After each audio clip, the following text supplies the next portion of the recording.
ಕೋರ್ಟ್ನಲ್ಲಿ ದರ್ಶನ್ ಪರ ವಕೀಲರಿಂದ ದೂರಿನ ಸುರಿಮಳೆಯೇ ಇವತ್ತು. ಬಳ್ಳಾರಿ ಜೈಲಿನ ಅಧಿಕಾರಿಗಳ ವಿರುದ್ಧ ಗಂಭೀರ ಆರೋಪಗಳನ್ನು ಮಾಡಿದ್ದಾರೆ.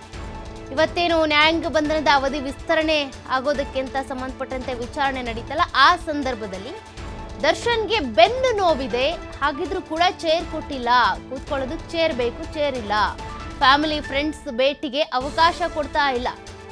ದರ್ಶನ್ ಪರ ವಕೀಲರು ಈ ರೀತಿ ಆಗದಂತ ಗಂಭೀರ ಆರೋಪಗಳನ್ನು ತನಿಖಾಧಿಕಾರಿಗಳು ಅಥವಾ ಜೈಲಧಿಕಾರಿಗಳ ವಿರುದ್ಧ ಮಾಡಿದ್ದಾರೆ.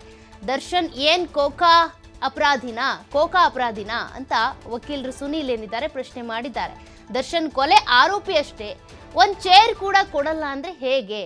ಅಗತ್ಯ ವಸ್ತುಗಳನ್ನ ಜೈಲಿನ ನಿಯಮದಡಿ ಕೊಡೋದಕ್ಕೆ ಮನವಿ ಮಾಡಿಕೊಂಡಿದ್ದಾರೆ ದರ್ಶನ್ ಪರ ವಕೀಲರಾಗಿರುವಂತ ಸುನೀಲ್ ಅವರು. ಫ್ಯಾಮಿಲಿ ಫ್ರೆಂಡ್ಸ್ ಭೇಟಿಗೆ ಅವಕಾಶ ಕೊಡ್ತಿಲ್ವಾ ಅಂತ ಜಡ್ಜ್ ಇದೇ ಸಂದರ್ಭದಲ್ಲಿ ದರ್ಶನ್ ಅವ್ರಿಗೆ ಪ್ರಶ್ನೆ ಮಾಡಿದ್ದಾರೆ. ಅಂದ್ರೆ ವಿಡಿಯೋ ಕಾನ್ಫರೆನ್ಸ್ ನಲ್ಲಿ ಏನು ಜಾಯಿನ್ ಆಗಿದ್ರಲ್ವಾ, ಹಾಜರಾಗಿದ್ರಲ್ವಾ ಕೋರ್ಟ್ನ ವಿಚಾರಣೆಗೆ ಸಂಬಂಧಪಟ್ಟಂತೆ, ಆಗ ದರ್ಶನ್ ಅವರಿಗೆ ಜಡ್ಜ್ ಕೇಳಿರುವಂತ ಪ್ರಶ್ನೆ ಇದು.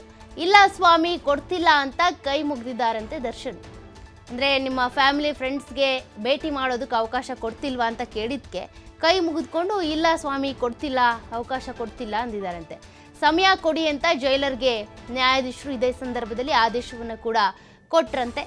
ಅಂದರೆ ಇಲ್ಲಿ ನಮ್ಮ ಆರೋಪಿ ಅಥವಾ ಈ ಕಕ್ಷಿದಾರರಿಗೆ ಚೇರ್ ವ್ಯವಸ್ಥೆ ಬೇಕು ಅನ್ನೋದನ್ನು ಅವರ ಪರ ವಕೀಲರೇನಿದ್ದಾರೆ, ದರ್ಶನ್ ಪರ ವಕೀಲರು ಸುನೀಲ್ ಅವರು ವಾದ ಮಾಡುವಂಥ ಸಂದರ್ಭದಲ್ಲಿ ಅಂದರೆ ಹೇಳಿದ್ದಾರೆ, ನಮ್ಮ ದರ್ಶನ್ ಅವ್ರಿಗೆ ಬೆನ್ನು ನೋವಿದೆ, ಹಾಗಿದ್ರೂ ಕೂಡ ಚೇರ್ ವ್ಯವಸ್ಥೆ ಮಾಡಿಕೊಡ್ತಾ ಇಲ್ಲ, ಅವರೇನು ಕೋಕಾ ಅಪರಾಧಿನ, ಈ ಕೊಲೆ ಕೇಸ್ನಲ್ಲಿ ಆರೋಪಿ ಅಷ್ಟೇ, ಹಾಗಿದ್ರೂ ಕೂಡ ಅವ್ರಿಗೆ ಯಾಕೆ ಚೇರ್ ಕೊಡ್ತಾ ಇಲ್ಲ, ಮತ್ತು ಫ್ಯಾಮಿಲಿ ಫ್ರೆಂಡ್ಸ್ ಭೇಟಿಗೆ ಅವಕಾಶ ಮಾಡಿಕೊಡ್ತಾ ಇಲ್ಲ ಅಂತ.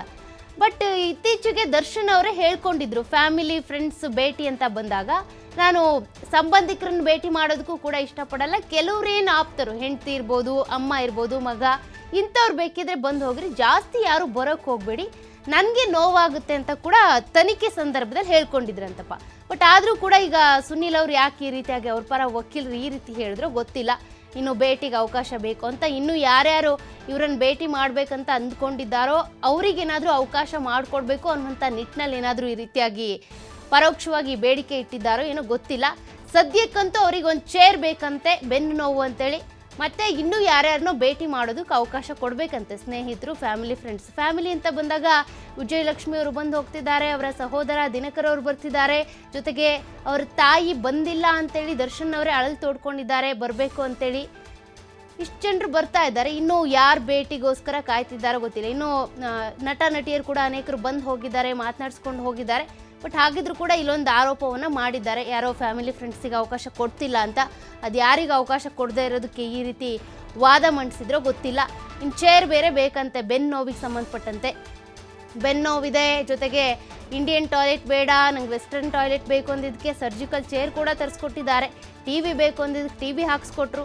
ಅದಾದ ಬಳಿಕ ಅದು ಕೆಟ್ಟು ಹೋಗಿದೆ ಅಂತ ಅಂದರು, ಆಫ್ ಆಗ್ತಿದೆ ಅಂದರು, ಸದ್ಯಕ್ಕೆ ರಿಪೇರಿ ಮಾಡಬೇಕಾಗುತ್ತೆ.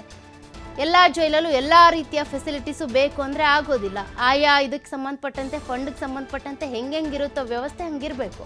ಎಲ್ಲ ಆರೋಪಿಗಳು ಕೂಡ ಅದೇ ರೀತಿಯಾಗಿ ಚೇರ್ ಬೇಕು, ಮಂಚ ಬೇಕು, ಚಾಪೆ ಬೇಕು, ಬೆಡ್ ಬೇಕು ಅಂತ ಕೇಳಿದರೆ ಎಲ್ಲದನ್ನು ಕೂಡ ಪೂರೈಕೆ ಮಾಡೋದಕ್ಕೆ ಅಂತ ಜೈಲಲ್ಲಿ ಅಷ್ಟೊಂದೆಲ್ಲ ಫಂಡ್ ಇರೋದಿಲ್ಲ. ಇವ್ರ ಫಂಡನ್ನೇ ಇಸ್ಕೋಬಹುದು ನಿಜ, ಬಟ್ ಆರೋಪಿ ಅಂತ ಬಂದಾಗ ಹೆಂಗಿರಬೇಕು, ಜೈಲಲ್ಲಿರುವಂಥ ನಿಯಮಗಳನ್ನು ಉಲ್ಲಂಘನೆ ಮಾಡಬಾರ್ದು, ಜೈಲಲ್ಲಿರುವಂಥ ನಿಯಮಗಳಿಗೆ ಬದ್ಧವಾಗಿ ನಡ್ಕೊಳ್ಬೇಕು, ಇದೆಲ್ಲ ಇರುತ್ತೆ. ಅದ್ರ ಪ್ರಕಾರವಾಗಿ ನಡ್ಕೊಳ್ಬೇಕಾಗುತ್ತೆ. ಸದ್ಯಕ್ಕಂತೂ ಇವ್ರ ಪರವಾಗಿ ವಕೀಲರು ಇಷ್ಟೆಲ್ಲ ಒಂದಷ್ಟು ವಾದ ಮಾಡಿದ್ರಂತೆ, ಅವ್ರಿಗೆ ಚೇರ್ ಒಂದು ಕೊಡಿಸಿ, ಜೊತೆಗೆ ಯಾರ್ಯಾರನ್ನೋ ಭೇಟಿ ಮಾಡಿಸ್ಬೇಕು ಅಂತೇಳಿಲ್ಲ. ಇದಕ್ಕೆ ಸಂಬಂಧಪಟ್ಟಂತೆ ನ್ಯಾಯಾಧೀಶರು ಕೂಡ, ಜಡ್ಜ್ ಕೂಡ ಅದನ್ನೇ ಕೇಳಿದ್ರಂತೆ, ಯಾಕ್ರಿ ನಿಮಗೆ ಫ್ಯಾಮಿಲಿ ಫ್ರೆಂಡ್ಸ್ ಜೊತೆಗೆ ಮಾತನಾಡೋಕೆ ಅವಕಾಶ ಕೊಡ್ತಿಲ್ವಾ ಅಂತ. ಅವಕಾಶ ಕೊಡ್ತಿಲ್ಲ ಅಂತ ದರ್ಶನ್ ಹೇಳಿದ್ರಂತೆ. ಅದು ಯಾವ ಥರದಲ್ಲಿ ಹೇಳಿದ್ರೋ, ಯಾರಿಗೆ ಭೇಟಿಗೆ ಅವಕಾಶ ಕೊಟ್ಟಿಲ್ವೋ ಗೊತ್ತಿಲ್ಲ. ಇನ್ನು ಚೇರ್ ಬೇರೆ ಬೇಕಂತೆ, ನೋಡ್ತಾರೆ, ವೈದ್ಯರು ಟೆಸ್ಟ್ ಮಾಡ್ತಾರೆ. ಚೇರ್ನ ಅವಶ್ಯಕತೆ ತುಂಬ ಇತ್ತು ಅಂತ ಅಂದರೆ ವೈದ್ಯರು ಸೂಚನೆಯನ್ನು ಕೊಟ್ಟರು ಅಂದರೆ ರಿಪೋರ್ಟ್ ಬರುತ್ತಲ್ಲ, ಆ ರಿಪೋರ್ಟ್ನ ಆಧಾರವಾಗಿಟ್ಕೊಂಡು ಕೊಡಲೇಬೇಕು ಅಂದರೆ ಕೊಡ್ತಾರೆ. ಯಾರು ಕೂಡ ಆರೋಪಿಗಳು ಜೈಲಲ್ಲಿ ಹಿಂಸೆ ಅನುಭವಿಸ್ಲಿ ಅಥವಾ ಸಂಕಟ ಅನುಭವಿಸ್ಲಿ, ದ್ವೇಷವನ್ನು ಕಾರಬೇಕು, ಆ ರೀತಿಯಾಗಿ ಯಾರು ಜೈಲಧಿಕಾರಿಗಳಾಗಲಿ ಅಥವಾ ತನಿಖಾಧಿಕಾರಿಗಳು ನಡ್ಕೊಳ್ಳಲ್ಲ. ಅವ್ರು ತುಂಬ ಅವಶ್ಯಕತೆ ಇದೆ ಅಂದರೆ ಕೊಡ್ತಾರೆ. ಸದ್ಯಕ್ಕೆ ಮತ್ತೊಂದು ಮೆಡಿಕಲ್ ಟೆಸ್ಟ್ ಏನಾದರೂ ಮಾಡ್ಬೋದೇನೋ, ನೋಡೋಣ. ಬೆನ್ನು ನೋವು ತುಂಬ ಅಂತಿದ್ದಾರೆ, ಬೇಕು ಅಂತ ಅಂದರೆ ಚೇರ್ ಕೊಡ್ಸೋಣ ಅಂತ. ಸದ್ಯಕ್ಕೆ ಅವರ ಪರ ವಕೀಲರಿಟ್ಟಿರುವಂಥ ಬೇಡಿಕೆ ಜೊತೆಗೆ ಜೈಲಧಿಕಾರಿಗಳ ವಿರುದ್ಧ ಮಾಡಿರುವಂಥ ಗಂಭೀರ ಆರೋಪಗಳಿವು ಇವತ್ತು ಕೋರ್ಟ್ಗೆ ವಿಡಿಯೋ ಕಾನ್ಫರೆನ್ಸ್ ಮೂಲಕ ಹಾಜರುಪಡಿಸಿದಂಥ ಸಂದರ್ಭದಲ್ಲಿ ಕೆಲವೊಂದು ಅಗತ್ಯ ವಸ್ತುಗಳನ್ನು ಕೊಡಬೇಕು, ಜೈಲಿನ ನಿಯಮದಡಿ ಏನೇನು ಕೊಡ್ಬೋದು ಅದನ್ನೆಲ್ಲ ಕೊಡಿಸಿ ಅಂತ.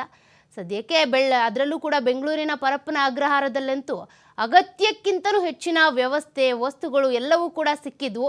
ಆ ವ್ಯವಸ್ಥೆ ಬಳ್ಳಾರಿಲೂ ಬೇಕಂದ್ರಂತೂ ಸಿಗೋದಕ್ಕೆ ಸಾಧ್ಯ ಇಲ್ಲ.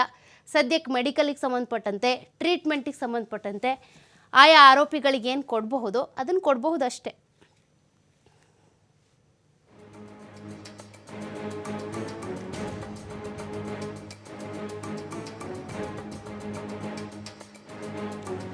ದರ್ಶನ್ ಈಗ ಒಂದು ಬೇಡಿಕೆ ಇಟ್ಟಿದ್ದೇನೆಂದರೆ ಅವರ ತಾಯಿ ಬಂದು ಭೇಟಿ ಆಗಬೇಕು ಅಂತ.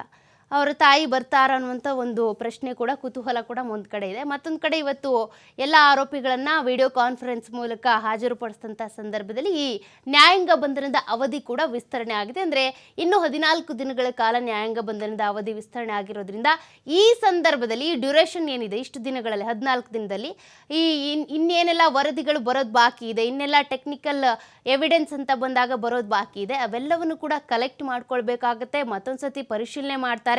ಇನ್ನು ಅಡಿಷನಲ್ ಚಾರ್ಜ್ ಶೀಟ್ ಕೂಡ ಬಾಕಿ ಇರೋದ್ರಿಂದ ಅದನ್ನು ಕೂಡ ಸಲ್ಲಿಸಬೇಕಾಗುತ್ತೆ. ಅದೆಲ್ಲದಕ್ಕೂ ಕೂಡ ಒಂದಷ್ಟು ತಯಾರಿಯನ್ನು ಕೂಡ ಮಾಡ್ಕೊಳ್ತಾ ಹೋಗ್ತಾರೆ. ಈಗಾಗಲೇ SPP ವಕೀಲರಾಗಿರುವಂತಹ ಪ್ರಸನ್ನ ಕುಮಾರ್ ಅವರು ಕೂಡ ಒಂದು 60 ಎವಿಡೆನ್ಸನ್ನು ಕೊಟ್ಟಿದ್ದಾರೆ.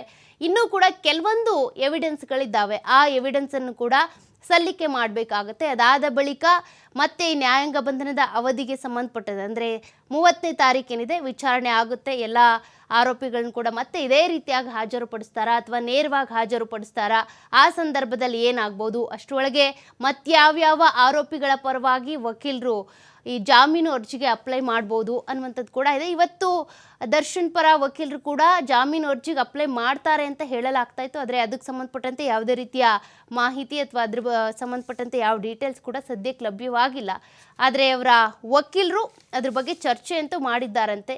ಯಾವ ರೀತಿಯಾಗಿ ಈಗ ಜಾಮೀನಿಗೆ ಅಪ್ಲಿಕೇಶನ್ ಹಾಕಬೇಕು ಅಂದರೂ ಕೂಡ ಯಾವ ಪಾಯಿಂಟ್ಸನ್ನು ಇಟ್ಕೊಂಡು ನೋಡಬೇಕಾಗುತ್ತೆ. ಇವರ ಕೊಲೆಗೆ ಸಂಬಂಧಪಟ್ಟಂತೆ ನೋಡೋದಾದರೆ ಇವರ ಸಹಭಾಗಿತ್ವ ಏನೇನಿದೆ ಅದನ್ನು ನೋಡಬೇಕಲ್ಲ, ಅದನ್ನು ಆಧಾರವಾಗಿ ಇಟ್ಕೊಳ್ಬೇಕಲ್ಲ.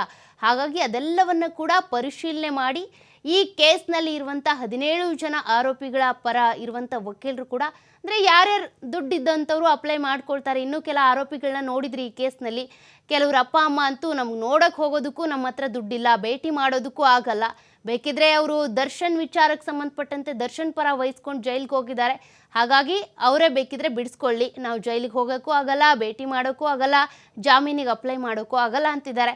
ಹಾಗಾಗಿ ನೋಡೋಣ ಈ ಕೇಸ್ನಲ್ಲಿ ಇನ್ನೂ ಯಾರ್ಯಾರು ಬೇಲ್ಗೆ ಅಪ್ಲೈ ಮಾಡ್ಕೊಳ್ತಾರೆ, ಯಾರು ಹೊರಗೆ ಬರುವಂಥ ಸಾಧ್ಯತೆ ಇದೆ. ಯಾಕೆಂದರೆ ಈ ಕೇಸ್ಗೆ ಬಂದಂತೆ 3 ಜನರಂತೂ ಕೊಲೆನೇ ಮಾಡಿಲ್ಲ ಅಂತ. ಕಾರ್ತಿಕ್ ಇರ್ಬೋದು, ಜೊತೆಗೆ ನಿಖಿಲ್ ಇರ್ಬೋದು, ಕೇಶವಮೂರ್ತಿ ಕೊಲೆಯಲ್ಲಿ ಭಾಗಿಯಾಗಿಲ್ಲ, ಸರೆಂಡರ್ ಆಗಿದ್ದಷ್ಟೇ ಅಂತ. ಹಾಗಾಗಿ ನೋಡೋಣ ಏನು ಅಪ್ಡೇಟ್ಸ್ ಲಭ್ಯ ಆಗುತ್ತೆ ಅಂತ.